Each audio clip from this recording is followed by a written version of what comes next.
is co-founder, deputy senior pastor, Daystar Christian Center, and a social justice and family advocate, as well as the president of non-profit organization Real Win Foundation. Please welcome Pastor Luke. It's indeed a great honor to be able to sit here to do this. I have sat in my seat, and in spite of being a professional and having quite a number of years of experience under my belt, dealing with issues like this, it still cuts deep, it's raw, and it's real every day. However, it's solutions that we should be looking at. If we keep talking about how these issues continue to hit us every day, we can see from here till tomorrow, and everyone will have a story. When I sit and reflect about conversations that I have had with survivors, I'm sitting at the end of the table where it's pretty much like I'm waiting for people who are broken, who have been broken over the years, who eventually then realize that in their adult lives, these things are showing up in how they treat themselves, the quality of their own lives, their relationships with their spouses, their children, the people around them, and also most importantly, how they do their work. And so today, we will speak very specifically to how much work we have seen done, how much work we can continue to do, and very importantly, something that I also stumbled upon this year, but I've also been a firm believer in, the fact that we always say that together everybody achieves more. The goal is not who is doing the job, but how much is done, regardless of who gets the credit. Earlier on this year, a young lady came into my practice. And ordinarily, she may not have been able to afford the services, if not that somebody saw the need and paid to have those services for her. And so imagine my heartbreak when this young girl started speaking and the mother said, I don't know why she's here, I don't know what she wants to complain about. And then eventually when the girl opened up, we found out that the father had been sexually abusing not just her, but her younger sister as well. It had gone on for so many years, and in that instant, of course, what I did after that session was that I reached out to the Executive Secretary of Lagos State DSP, who took prompt action on it. And so I'll start with you, Ronke. How much work in your network is currently going on? Solution-based approaches. How much success would you say that we're making? Are we actually making success? Are we making progress with the work that we're currently doing? Thank you very much. Child Protection Network is an initiative of UNICEF and started in 2011, and we are across the state of the federation, including FCT. In Lagos State, we also started in 2011. And what our major role is to prevent and respond.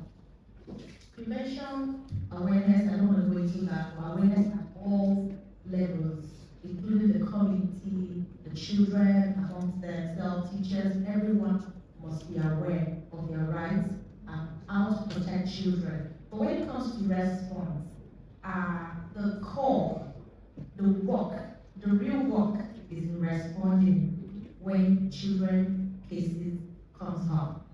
And without so much knowledge on what you're going to be doing, it's going to be very difficult. So we prioritize training of all NGOs. For instance, if your NGO is prioritizing working with children, you must have a certain knowledge when it comes to the laws, the policies, and what is obtainable when it comes to protecting children. So we've been able to do that.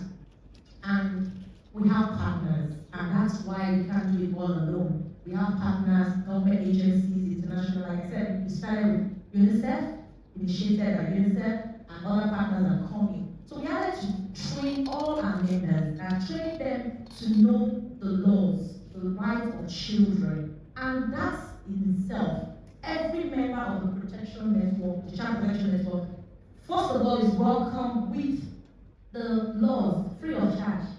We give you the laws. It's like you taking someone to the battlefield without getting the person all the necessary armory that the person will need to protect his or herself and to work with. So the training, like I said, is very key. Then apart from that, we responded. There are levels of case management. They needed to know how to attend to it. Because in your knowing, at times you think you want to help children, but you can also perpetrate harm. So this is really common sense among people that I want to help, and before you know it, you start posting the pictures. We don't do that because it's one of our code of ethics and our conduct as child protection network members that you cannot share pictures of children, even if everyone is sharing. So a lot of work has gone into prevention. We're doing a lot of sensitization, but when it comes to responding, we have to work closely with all the stakeholders, and that's what we're able to achieve. We have different platforms. I don't want to mention the law, but we have different platforms. All the network from every LGA, we have coordinators. We have just expanded from 20 to 57 to go into the communities, because that is where the real issues are. We need to go down to the grassroots, and we are mobilizing community child protection committees, including children, prefects, head boy, head girls, to be part of that committee, because they also have a say when it comes to their protection. Thank you so much, Ronke, for all the amazing work that you're doing. So, I will come to you. And before I come to you, I will share this experience of a young man who is a substance abuse recovery coach. He told me a story many years ago about a child, a young girl who we met, who was abusing substances. And the parents did not understand how she had been abusing substances. It was later that this young man found out that the girl had been sent to a religious leader's home to get some tutelage, some knowledge, and this religious leader, who interestingly, by the way, plus is female, sexually abused this young girl for so many years. I feel like the men still have a representation at the table. And so we, come back to the men. With your work, especially in the religious sector, how are you offering education, support, and most importantly, hope to individuals who perhaps may have been abused? So it's a spectrum from people who have no contact to people who have been abused. How would you say that you're offering education, support, and hope as well? Thank you. Good afternoon, everyone. First and foremost, I would like to put it in this way. One of the previous speakers said that we tend towards what religious leaders said than mostly anybody else. In this society of ours, we amplify the negative news than the positive ones. I didn't mean that as we amplify those religious pastors that have been caught in the act, as we amplify those news, we amplify or we motivate others to please come forward to say something about this problem among society.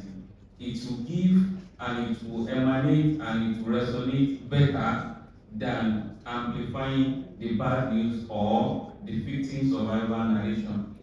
That's number one. Two, we should make it known to the younger age the consequence of their actions. And from all religious society or religious platform, we should encourage and engage those people that can easily perpetrate this evil act, especially the younger age.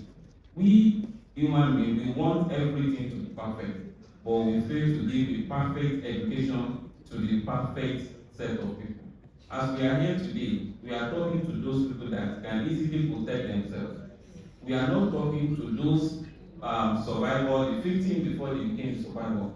You get that? Now, if in this gathering we have head girls, head boys from secondary school age who can go back, talk to themselves, because children tend to listen to themselves than adults. They are kind of rebellious towards adults. Even in secondary school, in this garden now, we have like 4 or 5 head boys, head girls. They get this message than you and I. You and I will believe, God forbid, we cannot get involved in those acts. But those people that they are vulnerable in our society, we are not saying much to them, especially in the case of prevention. Thank you. All right, thank you so much. A round of applause for him. Thank you. It's raised some fine points, and I do agree with quite a lot of things that you have said as well. Pastor Mika, I will come to you at this moment, and of course, I will congratulate you on your milestone celebration, your 30th anniversary. Yes, a round of applause. Thank you. Of course, you know that means like I will be speaking to you about the role of the church. The role of the church in informing, educating, but most important, in healing the individual.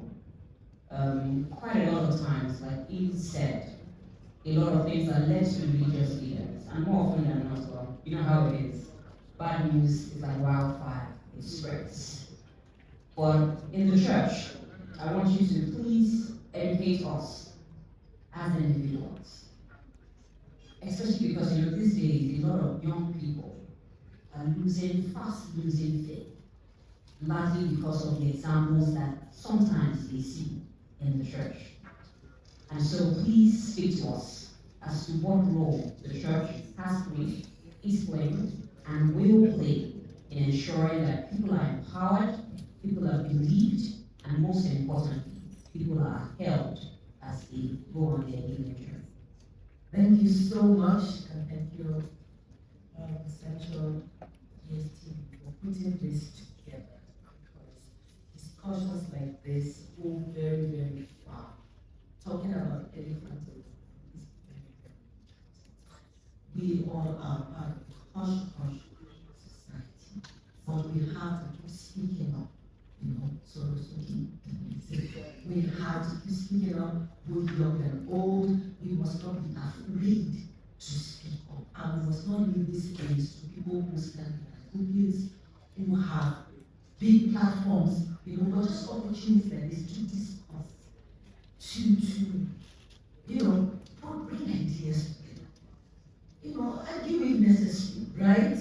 And talk about it so that people know that these things are not taboos. The Real Woman Foundation, of which I am the founder, has addressed and continues to address the alarming rate of domestic abuse in Lagos State for so many years. Between August 2024 and July 2025, Lagos State has handled about 8,600 cases of domestic abuse, of which we have, you know, been a part of. So that's Lagos State. And Lagos State is doing a lot through the years. And in more recent years, we have really stepped up. And we are all stakeholders. Before this was even anything in any way, 25 years ago, you know, I was just touched by the plight of prostitutes, girls by the streets. I just took interest, and I decided to get into their world, to befriend them.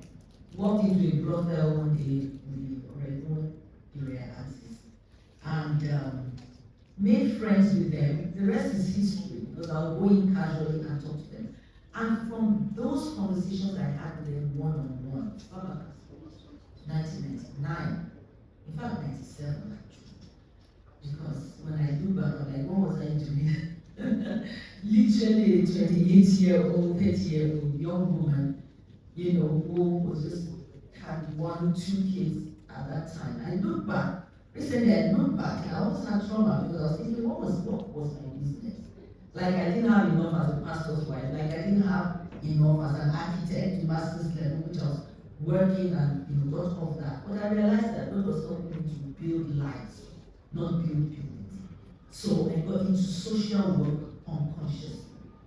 Fast forward to setting up the Rural Foundation. I found that because they had history of abuse, I really got into their world. That was an eye-opener. When you are talking to young girls, 17, 16, 19, why are you here?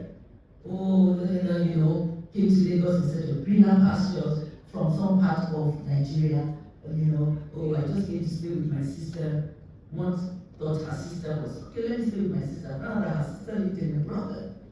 Sister, what work are you doing? Okay. And then she realized that you better join the trade.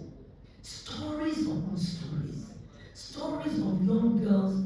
This was very common. Young girls who would say something like, oh, I was abused by my dad's friend. Growing up. 16-year-old, 15-year-old. Okay. Growing up. How are you never tell your parents? Oh, I didn't think they would believe me. As a girl, like I said, I didn't think they would believe me. Because this man has been my father's friend since before I was born.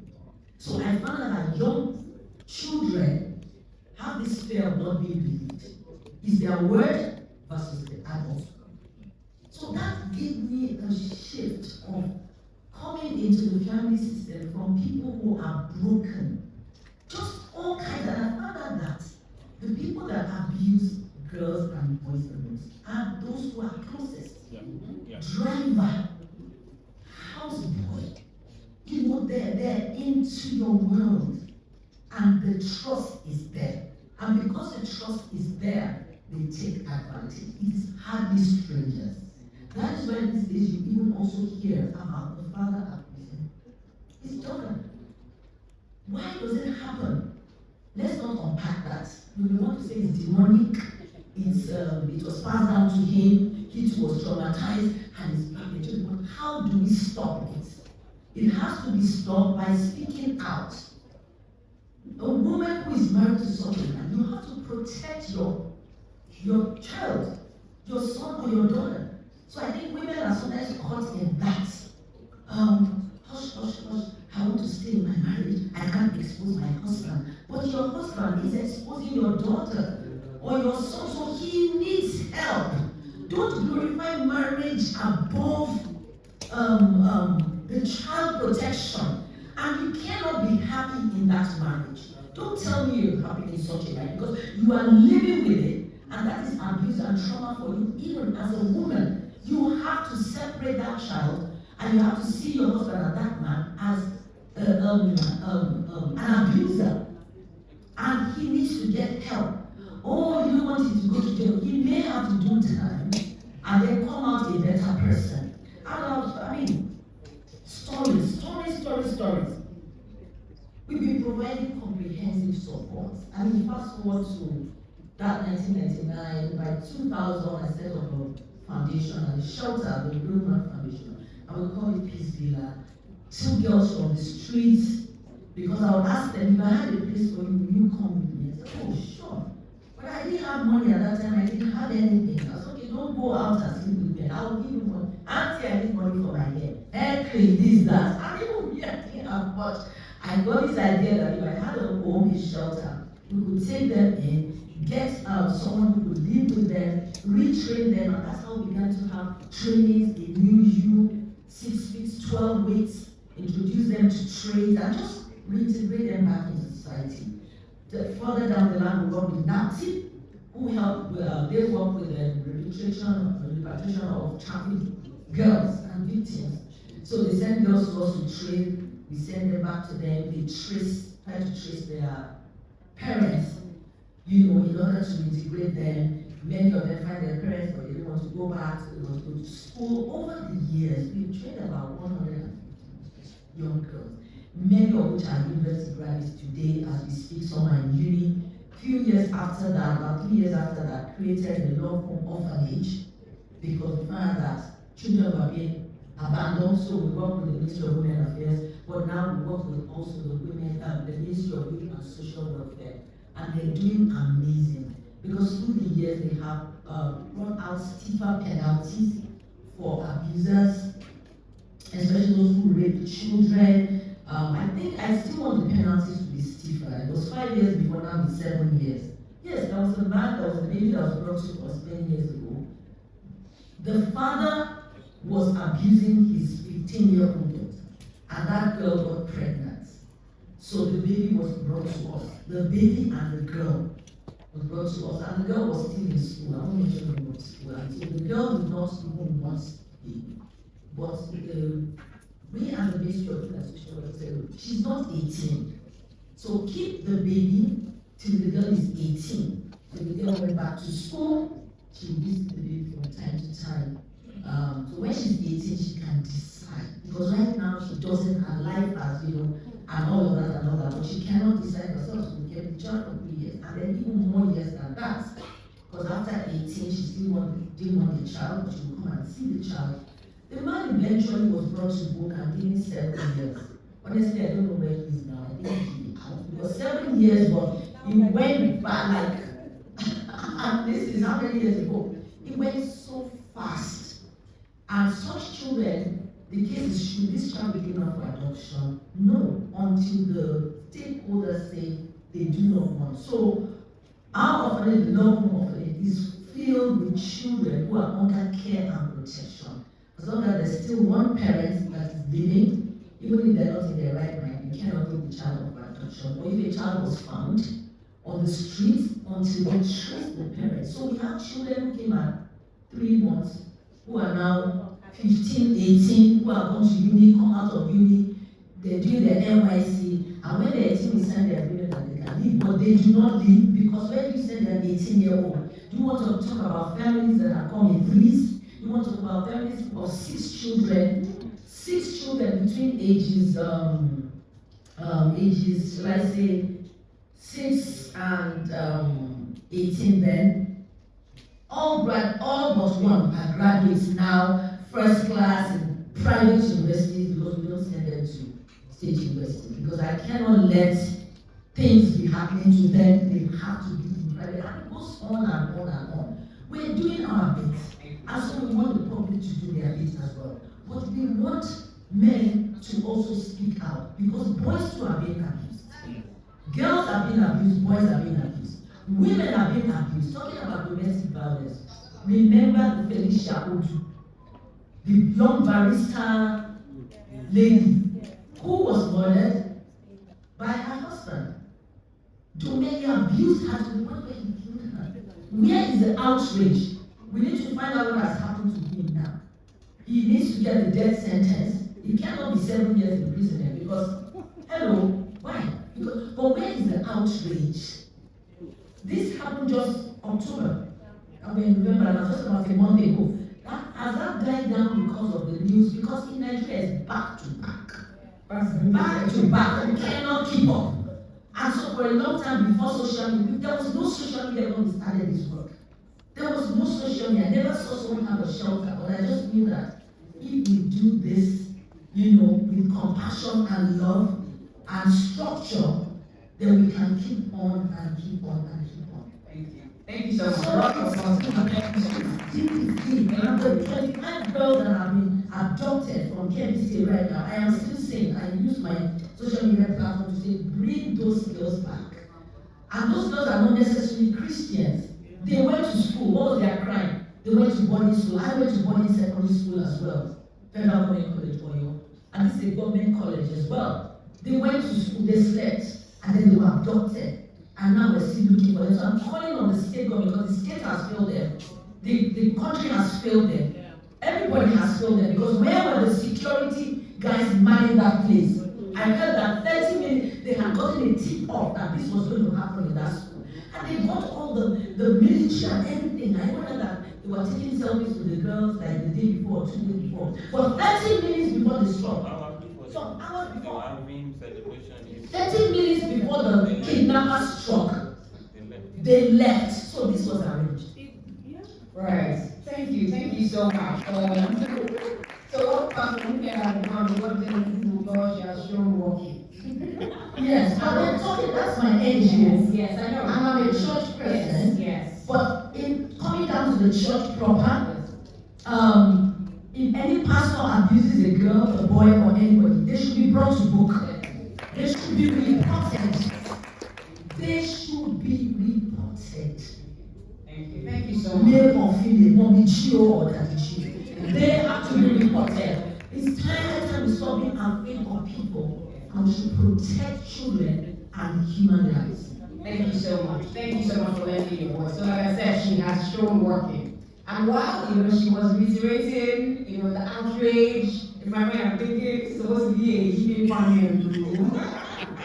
But of course, many times, healing may not come until you have that fury, that anger inside of you, that longing, that want to become better.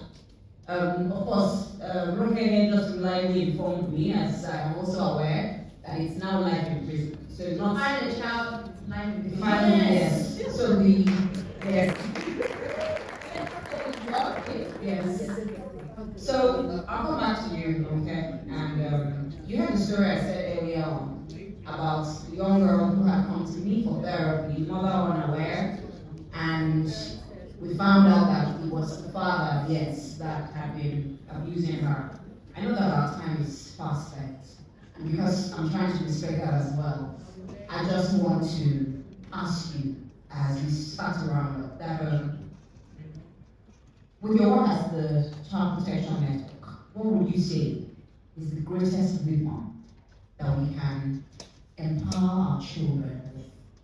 They're young, they're vulnerable, they are the ones that we say that everyone else should be looking out for them. But in this day and this age, with all that is going on around and around us, if you have to choose one weapon to equip our children with, what would it be? Information. That's really deep. You have to start engaging your children as far as they can speak. Begin to show them touch. This is your private part. You don't allow this good touch, bad touch. You have to educate them. So home is the first place of socialization, and you must engage them. Have that relationship. But when the home front is faulty, dysfunctional homes, what do we talk about? They learn from the school. They learn from their friends. So please engage the children, build that relationship with them, and give them the right age-appropriate information. Because every age, we have in the child right law, children also have responsibilities, and it's the responsibility of parents to protect their children. So please give age-appropriate information and let them know that they have rights. And that's will help us a long way. Thank you so much. You, sir, one thing as an Islamic cleric, what is one ingredient you would say is vital to healing when people have been abused or have gone through SGBD? One, consequence must be strict and known to everybody. Once you know the consequence of your action, you will know that you have something to face if you fall into this temptation. The way somebody dresses should not be the reason why you lose your sanity. If that one is the issue, that means you have a problem, not the person. So, for giving to realistic, it has to be everybody's concern, everybody's responsibility. The imam, the pastor, the father, the mother, the teacher, the children, and everybody in the society should be involved. Thank you. Thank you. And last but not least, what is one vital tool for wholesome healing? We say justice and to be seen, just like it is said. Justice must be meted out to the abuser, and then the abused must have therapy, thorough counseling, love-based, faith-based, just to say we see you, and it has to be. All right, I feel like we're Thank you so much for your time. Thank you so much. Thank you.